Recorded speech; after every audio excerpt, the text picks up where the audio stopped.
नमस्कार दोस्तों, आपका हार्दिक स्वागत है बिब्लियोफाइल डिजिटल सेंटर पर। मैं दिनकर राणा हमेशा की तरह आपका स्वागत करता हूं और जो अभी मॉक टेस्ट सोल्यूशन करने वाले हैं वो 36 नंबर करने वाले हैं। और देखते हैं पहला क्वेश्चन क्या है। गरबा नृत्य किस राज्य का एक लोकप्रिय नृत्य है? गरबा, देखो फोक डांस और क्लासिकल डांस, डांस दो प्रकार के हैं। अब उन्हीं को हम डिटेल से जानने का प्रयास करते हैं। अभी देखिए डांस,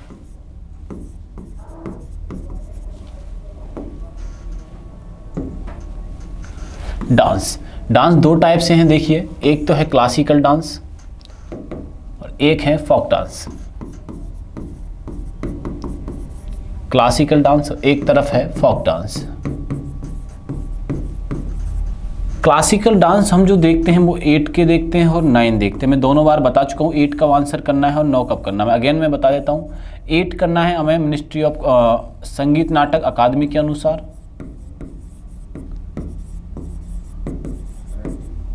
ठीक है, और 9 करना है हमें मिनिस्ट्री ऑफ कल्चर के अनुसार। ठीक है। अब फोक डांस की संख्या फिक्स नहीं है, अलग अलग बुक्स में जरूर अलग अलग दे रखी है, लेकिन मैं आपको कोई भी नंबर यहाँ पे बताने वाला नहीं हूँ। ठीक है। जैसे अपन राजस्थान की बात करते हैं, सबसे पहले हम जिस स्टेट में रहते हैं उसके फोक डांस की मैं बात करता हूँ। जैसे मैंने कहा अभी घूमर, इसके अलावा वो देखिए 13 ताली, ठीक है। इसके अलावा पनिहारी, कठपुतली। कठपुतली एक नृत्य नहीं है, बस हम नृत्य एक लोक नाट्य की श्रेणी में से रखेंगे, ठीक है, कठपुतली। तो ऐसे करके गैरिया, गैरिया, ऐसे करके कई सारे फोक डांस है। तो हमसे ये पूछा गया है कि गरबा किस राज्य को रिप्रेजेंट करता है? गरबा जो है वो गुजरात को रिप्रेजेंट करता है। गरबा जो नृत्य है वो किस राज्य को रिप्रेजेंट करता है? गुजरात को करता है। गरबा और डांडिया, ठीक है ना। जैसे गुजरात में एक आता है गरबा, एक आता है डांडिया, ठीक है। इसके अलावा एक भवाई भी आता है और राजस्थान में भी भवाई बोलते हैं इसको। ये दोनों एक ही हैं, लेकिन अलग अलग राज्य में होने के कारण इनका प्रोनाउंस अलग किया जाता है। तो गरबा जो लोक नृत्य है वो किस राज्य को रिप्रेजेंट करता है? वो गुजरात को करता है। बिहार में अपना राज्य है, जैसे मैंने बिहार एक राज्य है जिसमें कौन से जाट एंड जाटिन, ये सबसे ज़्यादा फेमस है। इंग्लिश में प्रोनाउंस इसे ऐसे करते हैं, जाट एंड जाटिन। तो कई जगह आपको जात भी लिखा मिल जाएगा, ये जात एंड जातिन होने को एक ही है, अलग अलग बुक्स में अलग अलग देखने को मिलता है। मैं आपको बता देता हूँ इसके माध्यम से कि टी का कई लोग टै लिख देते हैं और कई लोग इसका तय लिख देते हैं। तो ये बात आप लोग यहाँ से ध्यान रखना, ये प्रोनाउंसिएशन के कारण ये सारी घटना घटित होती है, ठीक है। गोवा का सबसे ज़्यादा फेमस जो है उसका नाम है तरंग मेल। गोवा का जो फोक डांस सबसे ज़्यादा फेमस है, जो एग्जाम में सबसे ज़्यादा पूछा गया है, वो तरंग मेल को पूछा गया है। और असम के बिहू को पूछा गया है। असम का एक क्लासिकल डांस है जिसका नाम है सत्रिया, और फोक डांस की जब बात आती है तो उसका नाम है बिहू। तो ऐसे करके हमें थोड़ी बहुत इससे इन्फॉर्मेशन राज्यों से रिलेटेड याद रखनी है और इस क्वेश्चन का आंसर आपको मिल गया होगा। चलिए नेक्स्ट क्वेश्चन पर अपन चलते हैं। निम्नलिखित में से कौन सा विकल्प प्रधानमंत्री श्रम योगी मानधन योजना 2019 के उद्देश्य का सबसे अच्छा वर्णन करता है? जो 2019 में योजना चलाई गई थी, प्रधानमंत्री श्रम योगी मानधन योजना, तो उसके बारे में बहुत तरीके से कौन समझाने का काम करता है, कौन सा ऑप्शन हमें ढंग से बता रहा है, क्लियर आंसर बताता है। जैसे गर्भवती महिलाओं के स्वास्थ्य सेवाएं उपलब्ध करवाना, जी नहीं, ये योजना इससे संबंधित नहीं है। आर्थिक रूप से कमजोर छात्रों को शिक्षा ऋण उपलब्ध करवाना, ये भी नहीं है। असंगठित क्षेत्र के श्रमिकों को पेंशन प्रदान करना, जो असंगठित क्षेत्र से लोग जुड़े हुए हैं, असंगठित क्षेत्र के श्रमिकों को पेंशन प्रदान करना। क्या प्रदान करना? पेंशन प्रदान करना। ये बात अपन को यहाँ से याद रखनी। आंसर क्या हो जाएगा हमारा? यहाँ से सी आंसर हो जाएगा। वैश्विक वित्तीय संकट भारत में किस पंचवर्षीय योजना पर हावी हो गया था? यानी वित्तीय संकट जो भारत में आया था, वैश्विक आया था, भारत में नहीं, वैश्विक की बात करते हैं। जैसे 5 ईयर प्लान चलाए गए भारत में, फर्स्ट 5 ईयर प्लान हुआ, सेकंड हुआ, जैसे फर्स्ट की अपन बात करते हैं सबसे पहले, फिर डिटेल से जानेंगे इनको भी। फर्स्ट 5 ईयर प्लान, ठीक है, सेकंड 5 ईयर प्लान। तो हमारा जो देश है वो है कृषि प्रधान देश, सेकंड 5 ईयर प्लान। अब ढंग से सुनना इनके बारे में, एक एक करके मैं इनको इन्फॉर्मेशन आपको बताता हूँ कैसे अपन को जिनसे डील करना है और कैसे नहीं करना। जैसे सुनिएगा, जैसे मैंने कहा फर्स्ट 5 ईयर प्लान, तो मैंने अभी एक बार स्टेटमेंट और आपको दी थी कि हमारा जो देश है वो कृषि प्रधान देश है, कृषि प्रधान देश है। तो पहला जो 5 ईयर कृषि प्रधान देश है, पहला जो 5 ईयर प्लान बनाया गया था वो कृषि यानी कि एग्रीकल्चर को लेके बनाया गया था कि हम आने वाले जो 5 साल है उसमें हमारे भारत देश की जो कृषि है उसे डेवलप करने का काम हम करेंगे। लेकिन पहला क्या टारगेट रखा गया? एग्रीकल्चर। दूसरे में जो टारगेट रखा गया वो रखा गया इंडस्ट्री। अब समझ में आ गया था कि भैया देखो सीधी बात तो ये है, अकेले एग्रीकल्चर को डेवलपमेंट करने से कोई काम नहीं होगा, तो हमें डेवलप जो करना होगा इंडस्ट्री को भी साथ साथ डेवलप करना होगा। तो फर्स्ट में 5 ईयर प्लान को लेकर एग्रीकल्चर को फोकस किया जाता है, सेकंड में इंडस्ट्री को किया जाता है, तीसरे में एग्रीकल्चर और इंडस्ट्री दोनों को मिलाया जाता है। हम ऐसे करके कंटिन्यूसली 5 ईयर प्लान चल रहे होते हैं। अब जो पूछा गया है कि वैश्विक जो मंदी जब आती है, वैश्विक वित्तीय संकट जब आता है तो उसमें किस 5 ईयर प्लान को इम्पैक्ट करती है? तो वो करती है 11th यानी कि 11वीं पंचवर्षीय योजना को प्रभावित करती है। ये हमसे पूछा जा रहा है, आपसे मोस्टली जो क्वेश्चन पूछा गया है ये पूछा गया है कि पहला 5 ईयर प्लान किसको लेके बना था और दूसरा किसको लेके बना था। निम्नलिखित में से कौन सा राज्य उर्वरकों का एक प्रमुख उत्पादक नहीं है? तो ये पूछा गया, तो ये हमारा हिमाचल प्रदेश है बच्चों। उर्वरक जो कंपनियां जो हैं गुजरात में भी हैं, उत्तर प्रदेश में भी हैं, महाराष्ट्र में भी हैं। सबसे इन चारों ऑप्शनों को मद्देनजर रखते हुए जो सबसे स्ट्रॉन्ग आंसर जो है वो है हिमाचल प्रदेश में सबसे कम उर्वरकों का उत्पादक नहीं होता है। ये बात आप लोग यहाँ से ध्यान में रखिएगा। चलिए नेक्स्ट चलते हैं। सिंहस्थ मेला उज्जैन में किस नदी के तट पर आयोजित किया जाता है? सिंहस्थ मेला है, ये क्या होता है कि जो अभी अभी हाल ही में कुंभ लगा, ये 12 साल बाद लगता है, पहले ये सुनो, और एक कुंभ का ही ये पार्ट होता है। सिंहस्थ मेला जो होता है इसको बहुत ढंग से सुनिएगा। सिंहस्थ मेला उज्जैन में लगता है। कहाँ लगता है? उज्जैन में लगता है। ये कितने साल में लगता है बच्चों? 12 साल में लगता है, 12 वर्ष में लगता है। ठीक है, दूसरी बात क्या याद रखनी है, ये कुंभ, अर्धकुंभ या अर्धकुंभ तो नहीं बोलेंगे इसको, कुंभ का ये हिस्सा होता है, कुंभ होता है एक्चुअली में, कुंभ का हिस्सा होता है। ठीक है, और किस नदी के किनारे पर लगता है? शिप्रा नदी के लगता है, शिप्रा नदी के ये किनारे पर लगता है। ये बात अपने को यहाँ से ध्यान रखनी है। तो हमारा आंसर क्या हो जाएगा यहाँ से? शिप्रा नदी हो जाएगा। ठीक है, तो ये सारी चीज़ हमें याद रखनी है। सिंहस्थ मेला, और शिप्रा नदी यानी कहाँ पे है? कहाँ पे लग रहा है? एमपी में लगता है, यूपी में नहीं, एमपी में लगता है। ये बात भी हमें यहाँ से ध्यान में रखनी है। ठीक है, आओ नेक्स्ट क्वेश्चन करते हैं। निम्नलिखित में से कौन सी झील भारत की सबसे लंबी झील है? जो सबसे लंबी झील के बारे में पूछा गया, तो भारत की जो सबसे लंबी झील है वो है वेम्बनाड झील। वेम्बनाड झील है केरल के अंदर। भारत की सबसे लंबी झील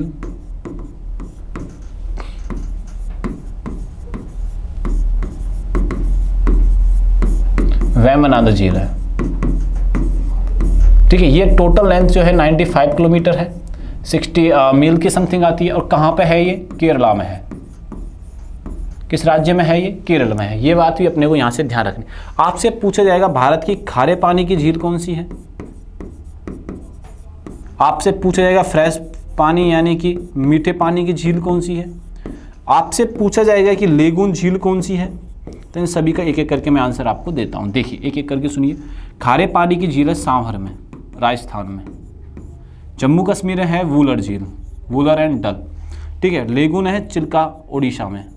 तो ये सारी बातें इन झीलों के बारे में हमें याद रखना है। सांभर झील, वूलर झील, चिल्का और वेम्बनाड जो हमसे पूछी गई है, ये बात भी अपने को यहाँ से ध्यान रखना है। ठीक है, और नेक्स्ट चलते हैं। निम्नलिखित में से वर्षा जल संग्रहण का सबसे उपयुक्त उपयोग कौन सा है? वो है सिंचाई। वर्षा जल संग्रहण करने के लिए हम क्या है कि हम किस लिए करते हैं, सिंचाई के लिए करते हैं मेनली, पालतू जानवरों के लिए नहीं, औद्योगिक कार्यों के लिए नहीं, खान पान। जैसे कि मैं अभी बात करते राजस्थान जैसलमेर वाला जो हिस्सा है वहाँ पर रेगिस्तान है और रेगिस्तान में बारिश होने की संभावना कम होती है। जब भी बारिश होती है तो पानी पीने के लिए टाँके बना दिए जाते हैं, उनकी छत के पानी को संजोया जाता है और कोशिश की जाती है पानी रखा जाए पूरे साल भर के लिए, और जो बचे पानी उसे किसके लिए रखा जाए, सिंचाई के लिए रखा जाए कि हम जीव जंतु और जानवरों को भी उनका यूज किया जाए। मेनली जो यूज किया जाता है पानी का वो सिंचाई के लिए यूज किया जाता है। तो हमारा आंसर यहाँ पे बी है, ठीक है ना। किस अधिनियम ने घोषणा की कि भारत में ब्रिटिश शासन 30 जून 1948 को समाप्त हो जाएगा? तो ये करता है भारत 1947 का अधिनियम। कौन सा अधिनियम? 1947 का जो अधिनियम था वो ये घोषणा करता है कि 30 जून 1948 तक ये समाप्त हो जाएगा ब्रिटिश शासन, ठीक है। ये बात आप लोग यहाँ से ध्यान रखिएगा।